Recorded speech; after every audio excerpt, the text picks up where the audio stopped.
Le docteur Frankl, qui est le père de la logothérapie, estime qu'une des principales causes de névrose est la perte de sens. Il défend la thèse selon laquelle l'inconscient est principalement d'essence spirituelle, car lorsqu'on trouve un sens aux événements de sa vie, la souffrance diminue et la santé mentale s'améliore. Le docteur Frankl écrit « La psychothérapie est l'analyse du domaine pulsionnel alors que la logothérapie est l'analyse du domaine existentiel. La logothérapie est une psychothérapie destinée à sensibiliser l'individu au sens de sa vie, c'est-à-dire une psychothérapie existentielle.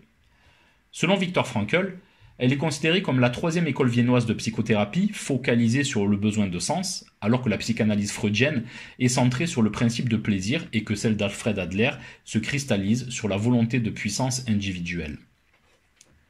Le fondateur de la logothérapie, Viktor Frankl, utilise l'approche holistique d'un individu pour lui faire prendre conscience du sens de sa vie. L'holisme se définit par la pensée qui tend à expliquer un phénomène comme étant un ensemble indivisible. La simple somme de ses parties ne suffit pas à le définir. De ce fait, la pensée holiste se trouve en opposition à la pensée réductionniste qui tend à expliquer un phénomène en le divisant en parties. La logothérapie diffère de la psychanalyse sur l'étiologie sexuelle des névroses et sur le problème de la religion. En effet, Frankl dénonce l'esprit de croisade contre les croyances en considérant que la névrose individuelle pourrait être l'expression d'une religion refusée. Ici, le mot religion aurait pour sens reconnaissance par l'être humain d'un principe supérieur qui est la source de toute existence matérielle, morale, psychique et spirituelle, duquel tout dépend et dans lequel toute entité paraissant séparée des autres s'en trouve reliée. La logothérapie postule que tout être humain est doté d'une motivation primaire qui l'oriente vers le sens de sa vie. Aussi, le thérapeute n'est pas là pour indiquer la direction au patient, mais de l'aider à reconnaître les valeurs qui l'attirent et à réaliser son entéléchie, c'est-à-dire les meilleures possibilités inscrites dans sa situation concrète. Au-delà de l'instinct de plaisir, la nature profonde de l'homme le conduit vers la réalisation morale. C'est dans son expérience des camps de concentration que Frankl a développé cette interrogation sur le sens. Viktor Frankl ne considère pas que l'homme soit le jouet de ses propres pulsions.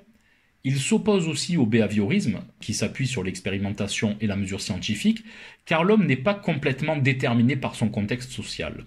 En tant qu'être humain, l'homme peut choisir librement sa perspective, sa position et son attitude face aux conditions intérieures et extérieures de son existence.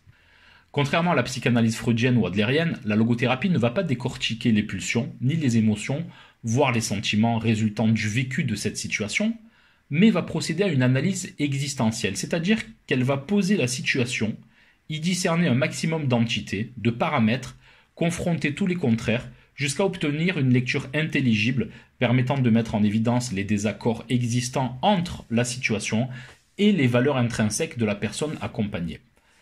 La logothérapie est un outil de travail du coaching existentiel qui va faire émerger les pensées encombrantes et croyances limitantes. Après avoir isolé ces influences encombrantes et limitantes, le coaching existentiel réajustera les objectifs selon la nouvelle prise de conscience des valeurs intrinsèques de la personne accompagnée. Ainsi, la personne coachée pourra repartir vers la réalisation de ses objectifs, libérée des pensées et croyances qui n'étaient pas les siennes et fortifiée par l'émergence de ses valeurs intrinsèques. Par le travail de logothérapie, la personne accompagnée va donc, là aussi, se rapprocher d'elle-même et dévoiler son potentiel.